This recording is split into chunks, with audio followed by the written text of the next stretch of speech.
집이시든지 요양원이시든지 돌아가실 때가 있을 거 아니에요, 그렇죠?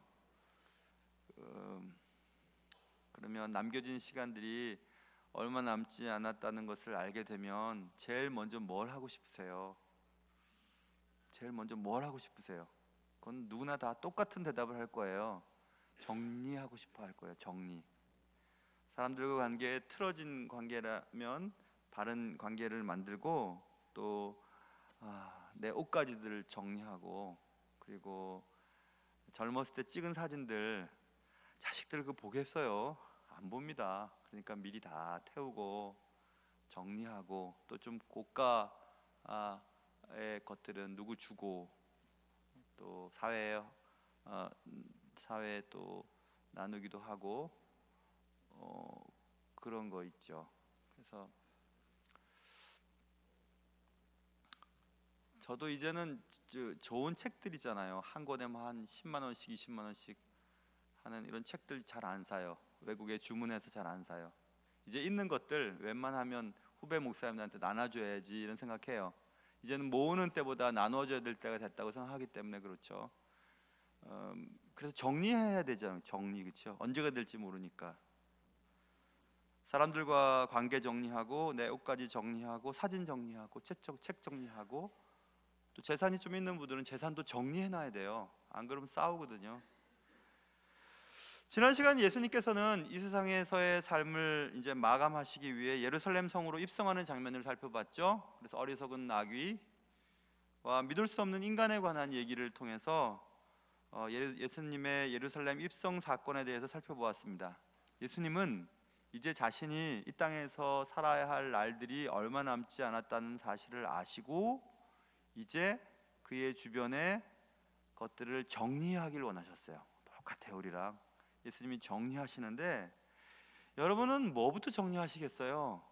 제일 정리를 해야 될 것, 시급한 것, 우선순위 대한 것부터 정리하시겠죠.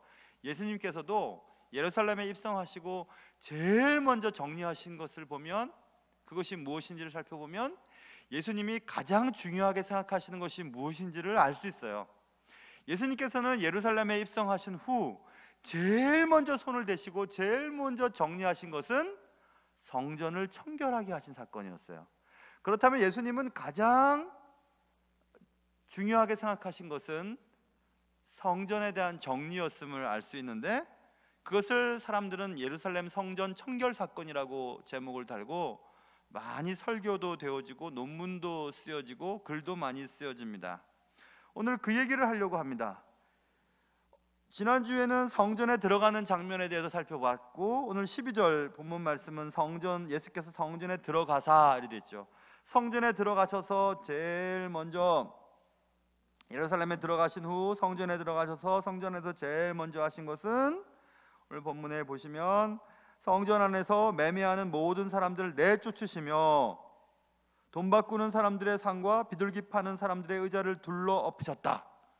예수님께서 이렇게 화를 내신 적이 없었어요. 폭력적인 것 같이 보이는 예수님의 극단적인 행동들, 대단하시죠. 예수님은 시간이 얼마 남지 않았다는 것을 깨달으시고 매우 진보적인 그리고 급진적인 행동들을 하시면서 성전을 청결하기를 원하셨습니다. 예수님이 그래서 가장 먼저 하셨던 것은 성전을 정리하시는 일이셨어요. 성전 안에서 매매하는 사람들을 내쫓으시는 이 장면, 돈 바꾸는 사람들의 상과 비둘기 파는 사람들의 의자를 둘러엎으시는 장면, 이것들은 우리가 여러분 많이 들으셔서 아시겠죠? 성전 안에서 매매하는 것은 다른 것 때문에 그런 것이 아니고, 성전에서 제물을 올려드릴 때 멀리서 오는 사람들은 짐승들을 가지고 오면 상하고 막 그러잖아요. 그러니까 흠없는 제물을 드리기 위해서 돈만 갖고 오는 거예요. 그래서 성전 안에서 흠 없는 것들을 삽니다. 그런데 그것을 사려면 비싸겠죠, 그죠? 예전에 제가 청년부 때 저쪽에 치악산에 올라갔던 적이 있었어요. 치악산 정상에 갔더니 음료수를 파는데 되게 비싸게 팔아요. 왜냐하면 거기까지 뭘 들고 올라가려면 힘드니까 막 짊어지고 가신 분들이 거기서 파는데 되게 비싸요. 똑같아요. 그러니까 성전 안에서 재물을 좋은 것으로 판매하는 그런 분들, 그리고 또 멀리 외국에서 자기 돈을 가지고 와서 그것을 살려고 하니까 살 수가 없어요. 그러니까 그 돈으로 이스라엘 돈으로 바꿔요. 바꿔서 또 그 재물을 사요. 그러니까 그런 환차익을 누리거나 혹은 그 재물을 비싼 돈으로 팔면서 이득을 취하는 사람들로 가득 찼습니다. 성전 안에. 그걸 보시고 주님이 화가 나신 거예요. 화가 나셨던 거죠.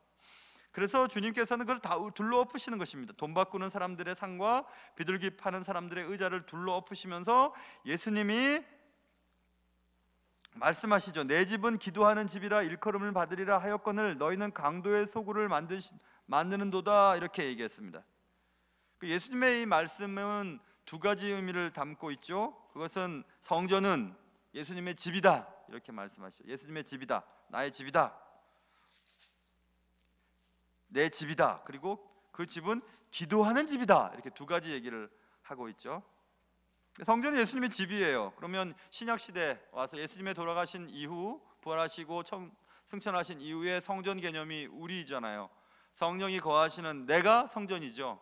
그러니까 우리 성전, 하나님을 모신, 예수님을 모신 성령이 내주하는 나는 예수님의 집이에요. 그렇죠. 예수님의 집이고, 그리고 내가 내 몸을 가지고 해야 될 가장 우선순위는 기도하는 거예요. 그렇게 이제 정리가 되죠.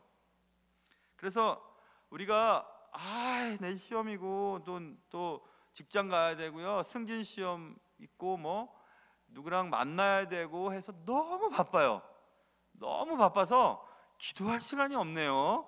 그런 말처럼 어리석은 말이 없어요. 저쪽에 제가 가끔씩 언급하는, 지금도 꽤 성장하는 교회죠. 제가 그 미국에 살았을 때는 세계에서 가장 성장하는 교회였습니다. 빌 하일벨스 목사님의 윌로 크릭 커뮤니티 처치라고 하는 그 교회, 빌 하일벨스 목사님이 책들을 많이 썼는데요, 그 중에서 이런 책을 썼어요. Too busy, 너무 바쁘다. Not to pray, 그러니까 그냥 직역하면 난 너무 바빠서 기도할 수 없음, 이렇게 번역이 되지만 사실은 기도를 할 수 없을 만큼 너무 바빠서는 안 된다는 얘기를 하고 싶은 거예요. 그래서 한국말로 번역이 될 때 너무 바빠서 기도합니다, 이렇게 번역을 해놨어요. 책 제목을 너무 바빠서 기도합니다, 이렇게. 그러니까 잘 한번 생각해 보세요. 너무 바빠요. 너무 바빠서 내가 이것도 해야 되고 저것도 해야 될 이에는 너무 시간이 없어요. 잘해낼 용기도 없어요. 잘해낼 것 같지도 않아요. 그러니까 뭘 해야 되냐면 기도해야 되는 거예요. 그러니까 너무 바빠서 기도합니다, 그 말이 맞는 말이에요. 너무 바쁘기 때문에 기도하는 거죠. 너무 해야 될 일이 많기 때문에 기도를 더 많이 해야 되는데 우리는 잘못 생각해요. 너무 바쁘니까 기도할 시간이 없는 거예요. 너무 바쁘니까 예배할 시간도 없는 거예요. 너무 바쁘니까 수요예배나 금요예배도 나올 시간이 없어요. 참 어리석은 사람입니다. 너무 바쁘고 너무 사업이 급하고 너무 공부해야 될 게 많으니까 더 예배로 나오고 더 기도해야 되고 더 새벽 제단을 쌓아야 되는데 반대로 생각하는 거예요. 그러니까 수고는 수고대로 하고 결과는 형편없는 거예요. 여러분 수고해 보세요. 마음대로 열심히 일도 해보고 열심히 공부도 해보고 열심히 노력도 해보고 열심히 사람을 만나고 열심히 계약도 따내고 열심히 사업도 해보십시오. 그러나 하나님이 함께 하시지 아니하시면 집을 세우는 자의 수고가 헛되고 성을 지키는 자의 수고가 헛됩니다.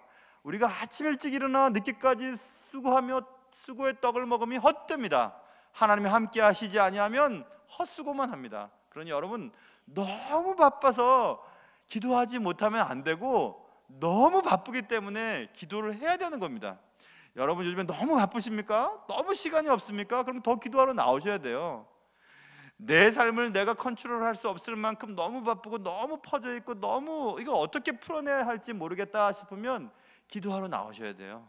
여러분 저는 참 감사한 게 제가 우리 아이들을 기르는 것도 제 아내와 제가 큰애가 학교 다닐 때 부모님들 성향을 조사하는 심리학 거기서 조사하도록 학교에서 이렇게 얘기해서 어디 강남 어디 갔던 것 같은데 제 아내랑 저와 이렇게 부모 심리 검사를 했는데 이런 경우가 좀 드물대요.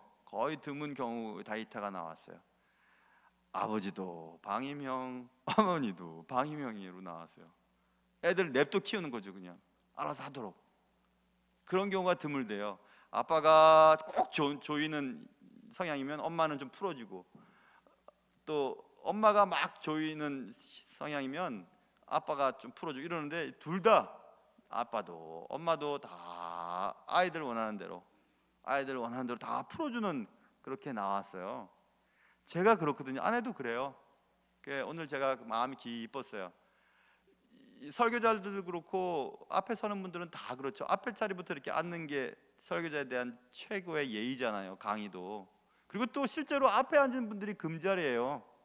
정말 그래요, 여러분. 영국도 보면요, 앞에 VIP예요. 비쌉니다. 저 뒤에 저 구석에 앉은 사람들은 싸요. 보고 싶은데 돈이 없는 사람들은 저 구석에 저렇게 앉아서 보거든요. 예배도 그래요, 여러분. 말씀을 딱 앞에 아무도 없으면 저만 보잖아요, 그렇죠? 근데 뒤에 앉으면 뒤통수들 보여요. 그래서 꺾이는 것도 보이고 뭐 딴짓하는 것도 보이고 딴 생각 많이 합니다. 그래도 저는 워낙 사람이 마음이 좋잖아요. 그래서 강요 한 번도 안 합니다. 뒤에 앉았다가 막 때리고 막 2층에 막 뛰어 올라가서 막 잡아 끄집어내가 한 번도 그런 적 없어요. 근데 오늘 보니까 안위원들이 앞자리에 앉으시라고 막 이렇게 하니까 또 앞자리로 와서 막 앉으시고 너무 보기 좋았어요. 2층에 있는 분들이 누군지 제가 지금 하나도 안 보입니다. 그런데 수예배나 이런 데도 늦게 오셔도 괜찮아요. 늦게 오셔도. 근데 늦게 왔을 때 앞으로 터벅터벅 걸어 나오는 건 또 안 돼요. 늦게 나오면 저 뒤에 그냥 앉아 계세요. 늦게 왔을 때 막 터벅터벅 와갖고 자기 자리에 딱 앉으면 사람들이 다 쳐다봐요. 저는 그래도 괜찮아요. 저는 왜냐하면 마음이 착하니까.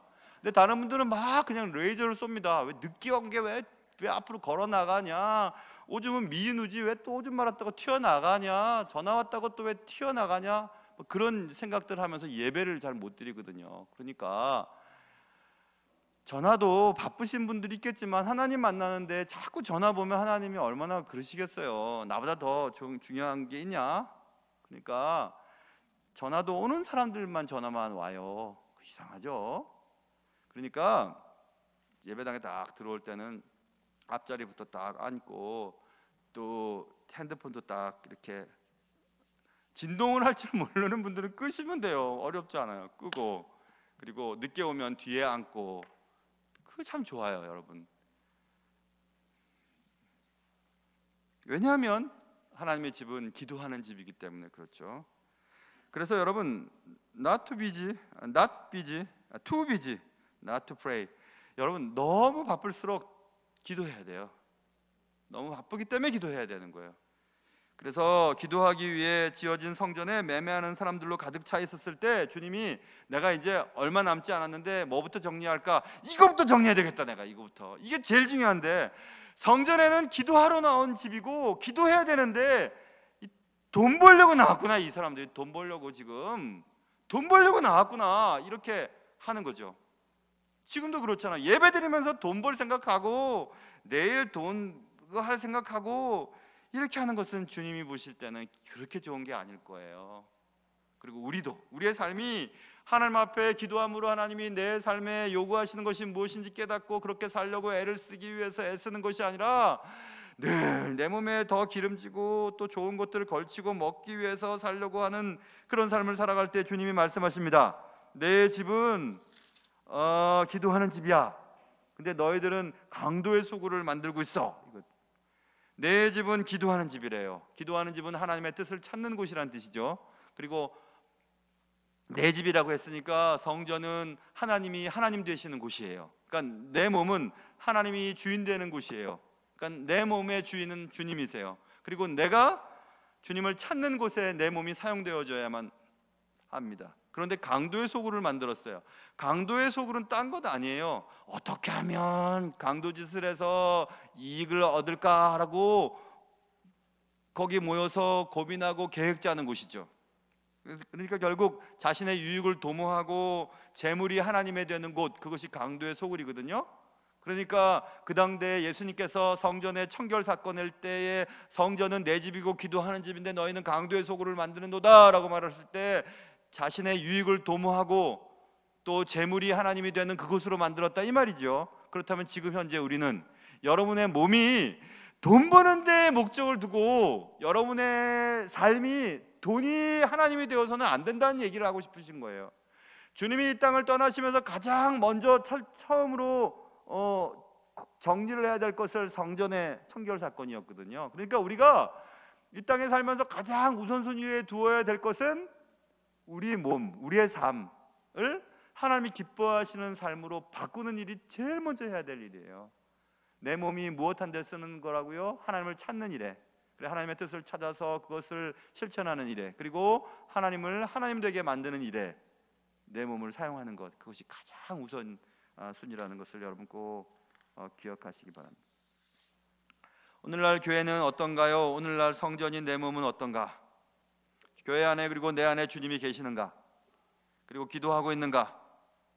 예수님은 자신에게 남겨진 시간이 얼마 되지 않았음을 아셨을 때, 그리고 우선순위에 따라서 시간을 사용하셨을 때 가장 먼저 하신 것은, 가장 먼저 정리하신 것은 성전을 청결하게 하는 일이었죠. 그래서 우리가 어떤 일을 하고 어떤 사역을 감당하는 것이 중요한 것이 아니고 내 몸을 주님이 기뻐하시는 산지사로 드리는 것, 내 몸을 청결하게 하는 것, 그리고 거룩하게 하는 것. 거룩은 행복보다 소중해요. 우선순위에 두어야 돼요. 우리의 몸을 거룩하게 만드는 일은 우리의 몸을 즐겁게 만드는 것보다 훨씬 소중하고 우선순위에 두어야 한다는 것을 기억해야 합니다. 여러분과 제 안에 예수님이 계시는지 한번 생각해 보세요. 예수님이 계시다면 예수님이 원하시는 일을 하고 있는지 생각해 보세요. 예수님이 원하시는 것은 기도하는 것이에요. 그런데 우리는 강도의 소굴을 만들고 있습니다. 그래서 주님은 그것을 제일 먼저 하셨어요. 이제 이 땅에서 삶이 얼마 남지 않았다는 것을 느꼈을 때 가장 먼저 정리한 것은 성전이었습니다. 그런데 그렇게 정리를 하고 있을 때 이상한 일이 하나 생기게 됩니다. 성전에서 14절 보시면 맹인과 저는 자들이 성전에서 예수께 나아오매 고쳐주세요. 다시 얘기하면 성전에서 예수님께서 맹인과 저는 자들을 고쳐주셨습니다. 또 성전에서 아이들이 노래를 부르기 시작합니다. 소리를 질러 15절 호산나 다윗의 자손이여 하는 어린아이들을 있었어요. 그런데 대제사장들과 서기관들이 15절입니다.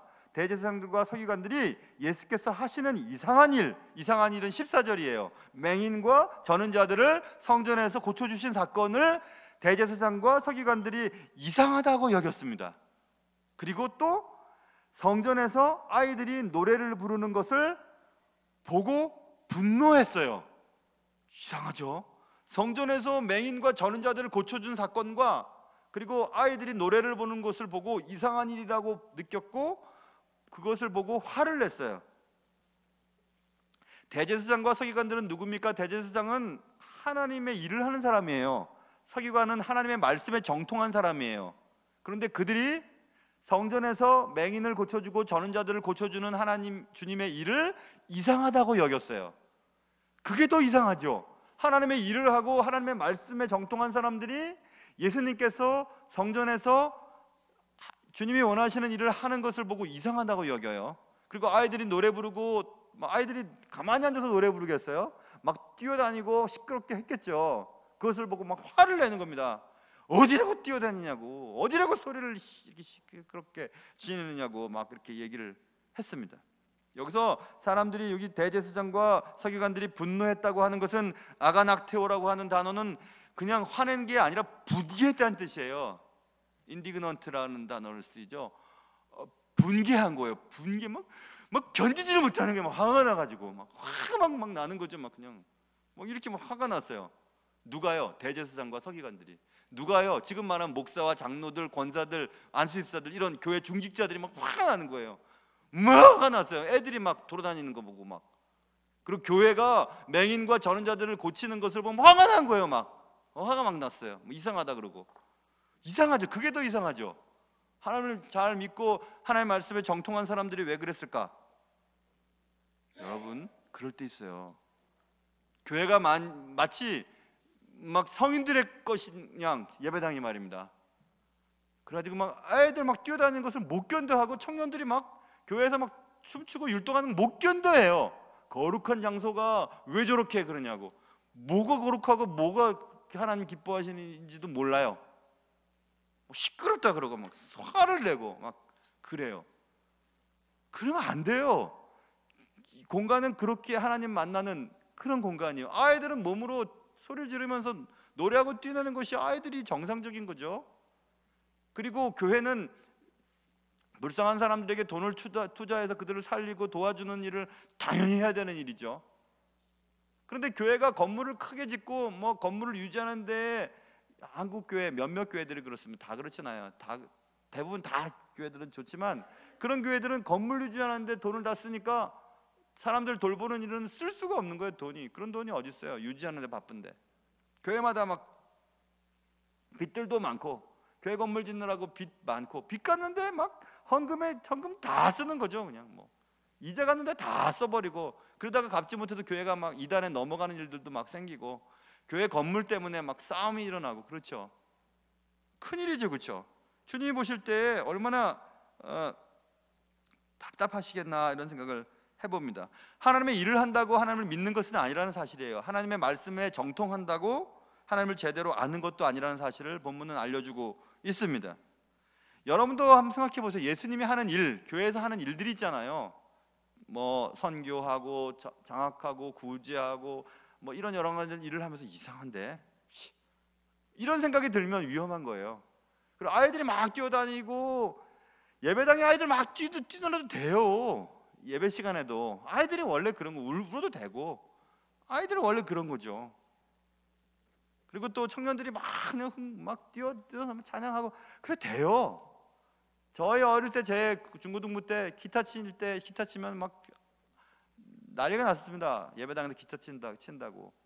탁구도 못 치게 했었어요. 어디서 드럼을 쳐요? 교회당 안에서. 어디서 전자음을 내요? 피아노만 쳐야지. 그래서 지금 다 해요. 근데 제가 그랬던 사람입니다. 제가 몇 번 말씀드렸지만은, 고등부 때 담임 목사님이 주보에 광고를 내면서 광고 시간에 이 얘기를 하시더라고요. 우리 교회 냉방 장치를 어떤 장로님이 이번에 헌금하셨다고. 그때 돈으로요, 제 정확한 기억, 정확하진 않아요. 그런데 한 억 단위였었어요. 그 당시 때 그렇게 헌금을 하신 분이 계셨어요. 장로님 한 분이.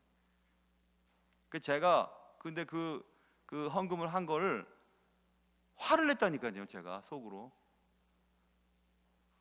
아니, 그 돈 가지면 말이야, 젊은 사람들도 공부를 많이 시킬 수 있고, 뭐 교회를 지을 수 있고, 딴 데도 뭐 할 수 있고, 속으로 불평했다니까 제가. 그랬어요. 왜냐면 친구 아버님이었거든요. 불평했다고요. 제가 돈을 제대로 써야지 말이야, 막 속으로 딱 요런 사람이죠. 그렇죠? 마음이 불편했었다고요. 여러분도 혹시 그러지 않으세요? 그런 분 혹시 안 계세요? 본인은 못하는데 다른 사람이 하는 게 화가 나진 않으세요? 돈을 왜 그렇게 써? 뭐 이렇게 속으로 생각하신다면 그러면 안 돼요.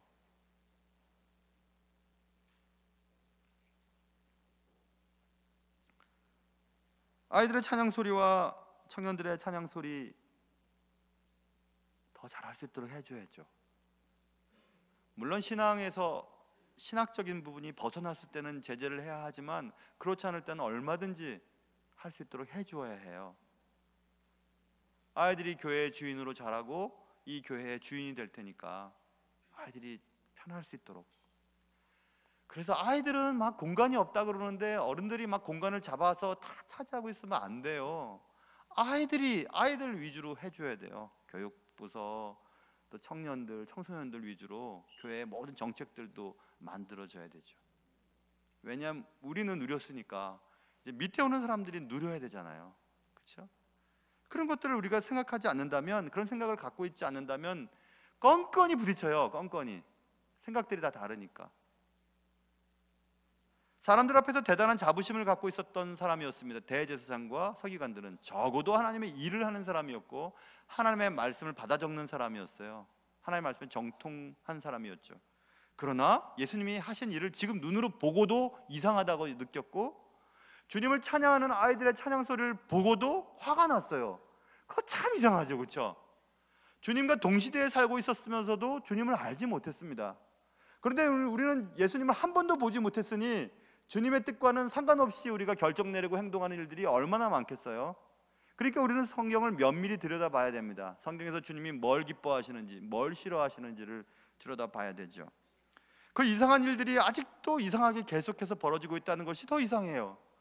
여전히 성경에 이런 말씀이 적혀 있는데 아직도 성전은 매매하는 자들로 가득 차 있고, 그리고 하나님의 일을 하지만 하나님의 하시는 일을 보고 화가 나고 이상하다고 생각하고, 아이들이 교회의 어떤 목회의 중심에 있지 아니하고 뒤쳐져 버려 있어요.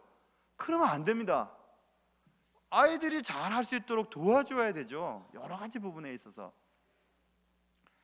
그런 의미에서는 우리 교회는 참 모범적인 교회입니다.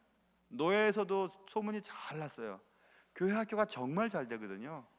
정말 잘 된다는 것은 뭐 대부흥이 일어나서 아이들이 막 대단히 많다는 이런 의미가 아니에요. 아이들을 교회 학교에 보내는 부모님들이 다 교회 학교를 만족해야 합니다. 그러니까 또 그 젊은 부부들이 또 교회에 잘 적응할 수 있고, 그게 얼마나 좋은 교회 모델입니까? 그렇기 때문에 교회를 정책하고 기한을 세우고 그 방향을 잡는 이런 우리 교회 같은 경우는, 우리 교회 당회 장로님들이 참 여러분들 존경스러워요. 제가 볼 때는 그래요. 제가 그 속에 있지만 사람들의 생각들이 어쨌든 그 중요한 것이 무엇인지를 아세요. 그런 쪽으로 우리가 힘을 모아서 나가거든요. 몇 분이라도 그걸 반대하면 그렇게 못해요. 그런데 그렇게 해나가고 있어요. 지금 10년 동안 교육 쪽에 투자는 확실히 하자. 그리고 뭐 빚 갚는 데 있어도 빚 갚는 것 때문에 신경 쓰다가 선교 못하고 뭐 장학 못하고 그러지 말자. 그 빚은 빚대로 내버려 두고 또 누가 갚을 사람이 있겠죠. 그리고 그냥 우리는 해야 될 일들을 하는 거죠. 그렇죠? 그런 면에서는 참 좋은 교회입니다, 여러분. 그런 교회 담임 목사님이 누군가? 참 정말 그 목사님은 참 행복한 분이에요. 진짜 난 누군지는 잘 모르겠지만 누구든지 아마 우리 교회 오고 싶을걸요. 정말 좋은 분이 있으면 제가 하시라 그럴 것 같아요. 정말이에요. 왜 또 갑자기 싸늘하니 느낌이? 예? 정말이에요. 교회를 위해서라면 그렇게 해야 되죠. 가장 먼저 성전을 깨끗하게 하는 일을 주님이 하셨죠. 그래서 우리는 우리 자신을 먼저 깨끗하게 해야 돼요, 여러분. 다른 것보다, 하나님의 일보다, 하나님의 말씀보다 우리 자신을 성령님이 원하시는, 성령님이 거하시는, 주님이 기뻐하시는 일을 할 수 있도록 내 속에 주님의 일을 하면서 이득을 취하려고 하는 것들을 쫓아내버리셔야 돼요. 교회 일을 하면서 내가 무슨 이득을 얻으려고 하면 안 돼요. 내가 높아지고 내 명함에 한 자 넣고, 그리고 내가 어느 교회에 무슨 직육자라고 하는 것을 자랑하고 싶고, 안 돼요. 그러면 여러분 밖에 나가서는 직책도 얘기할 필요 없어요. 그냥 예수 믿는 사람이에요. 그냥 주님이 죄인이지만 구원해 주신 아직도 쇳덩어리인 그냥 사람이에요. 성도일 뿐이에요. 뭘 바깥에 나가서도 우리가 뭐라고 얘기할 수 있겠어요? 그거 절대 아닙니다, 여러분. 절대. 오히려 주님 앞에서, 주님의 나라 교회에서 무슨 어떤 직분을 맡고 있다면 철저하게 두려움을 가지고 주님이 맡기신 일을 해야 돼요. 차라리 그 일을 안 하면 못하는 일들이 많거든요. 어떤 일을 맡았을 때 이 일을 잘 감당하면 내게 큰 복이 되겠지만 잘못 감당하면 안 하면 못해요. 그래서 우리는 두려운 마음으로 우리의 직분을 잘 감당해야 될 필요가 있는 겁니다. 사랑하는 성도 여러분, 예수님께서는 우리가 깨끗하게 되는 것을 원하십니다. 하나님 앞에서 정결하게 살아가는 것이 얼마나 중요한지요. 그런데 하나님의 일을 하고 하나님의 말씀을 연구했던 대제사장과 서기관들은 하나님이 뭘 원하시는지 오해했습니다. 오해하니까 성전에서 맹인과 전원자들을 고쳐주시고 성전에서 어린아이들이 소리를 질러 노래하는 것을 이상히 여기고 분개할 수밖에 없었죠. 우리는 예수님의 마음과 다르게 오해하고 있는 것이 무엇인지 생각해 봐야 하고요, 하나님께 대한 오해는 하나님 앞에서의 기만적인 삶을 살게 됩니다. 그것이 18절과 22절이에요. 그래서 따로따로 17절까지의 사건과 그리고 18절부터 22절 사건을 별개로 다뤄서는 안 되는 사건이에요. 성전에 대한, 하나님에 대한, 예수님의 마음에 대한 것들을 오해하니까 어떤 일이 벌어졌냐 하면 거기서 매매를 통해서 이득을 얻고 막 이런 일들을 벌였잖아요. 그것을 주님은 못 견뎌하셨잖아요. 그것을 상징적으로 보여주시는 실물 설교가 18절부터 22절까지 이거 무화과 나무 저주 사건이에요. 시장하신 예수님과 제자들이 잎사귀가 많이 있는 무화과 나무에 가서 열매를 따보려고 갔는데 열매는 없고 잎사귀만 무성했습니다. 저는 뭐 나무에 대해서 잘 모르지만은 나무는 뭐 강나무밖에 몰라요.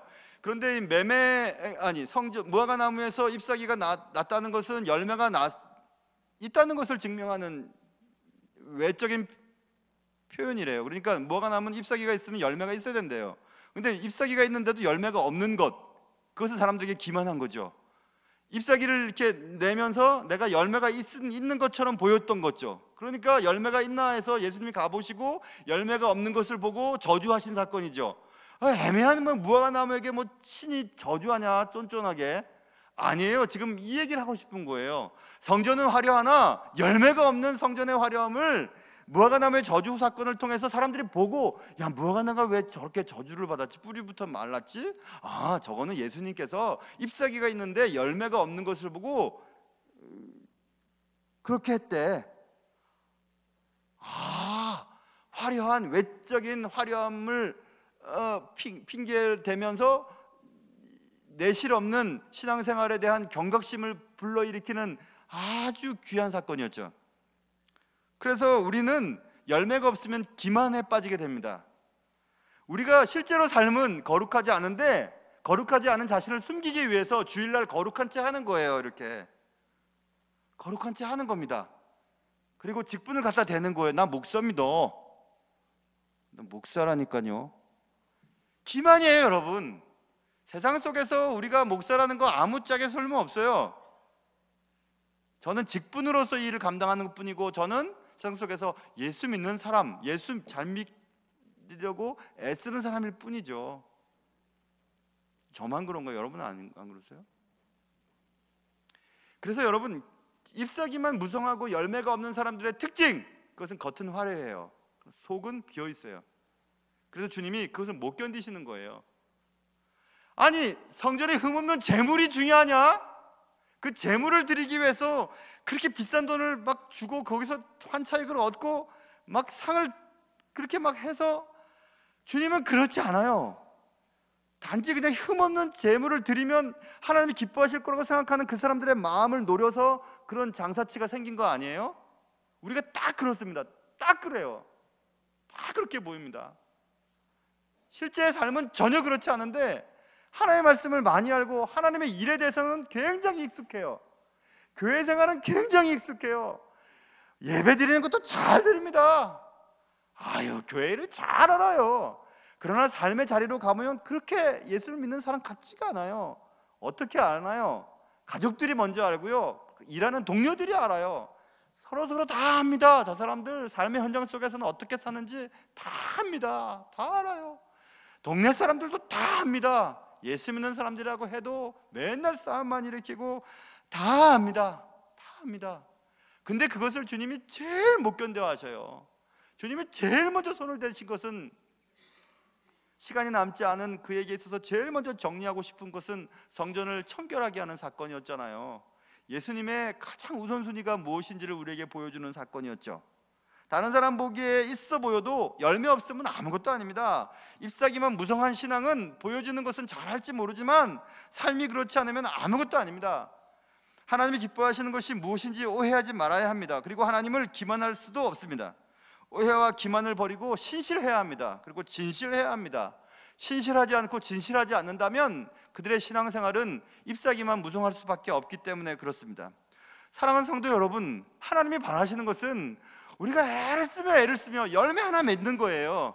그래서 주님이 그 열매 바라시면서 우리 가까이 오실 때 열매 드리는 겁니다.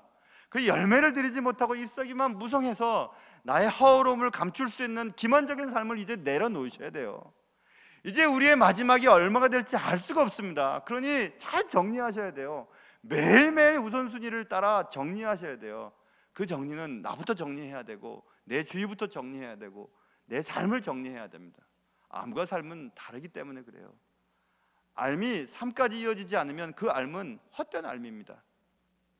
사랑하는 성도 여러분, 우리의 삶이 아는 것만큼 사라지고 또 우리가 교회에서 하는 행동만큼 집에서나 삶의 현장 속에서도 그렇게 살고, 그리고 자녀들 사랑하고 주님의 이름으로 배우자들 사랑 좀 하세요. 배우자들 존경하시고, 그리고 같이 일하는 분들을 최대한 배려하시고 함부로 하지 마시고, 식당 가서 교회 얘기하면서 함부로 막 일하는 사람들 부르지 말고, 새벽 예배 마치고 남의 텃밭 오이 꺾어 가지 말고, 그리고 횡단보도 막 건드지 말고 예수 믿는 사람들이라면 그런 게 삶의 현장 속에서 살아가는 것 아니에요? 그렇게 좀 하셔야죠. 예수 믿는다고 하고 권사님 내 자리 잡았으니까 여기 들어 누워갖고 막 세 자리씩 전철에서 막 자리 잡고 그러지 말고, 사우나 가갖고 교회 욕하지 말고 좀, 그게 삶의 현장 속에서의 우리의 열매 아닐까요, 여러분? 사랑하는 성도 여러분, 주님께서는 남겨진 시간 동안 가장 먼저 해야 될 일이 무엇인지부터 하기 시작하셨어요. 제일 먼저 손을 대신 것은 성전을 깨끗하게 하는 것이었죠. 주님께서는 우리에게 그것을 바라고 계십니다. 우리가, 여러분과 제가 가장 먼저 해야 될 것은 내 속을 깨끗하게 하는 것입니다. 여러분과 저의 삶 속에 그런 은혜가 있기를 주님의 이름으로 축원합니다.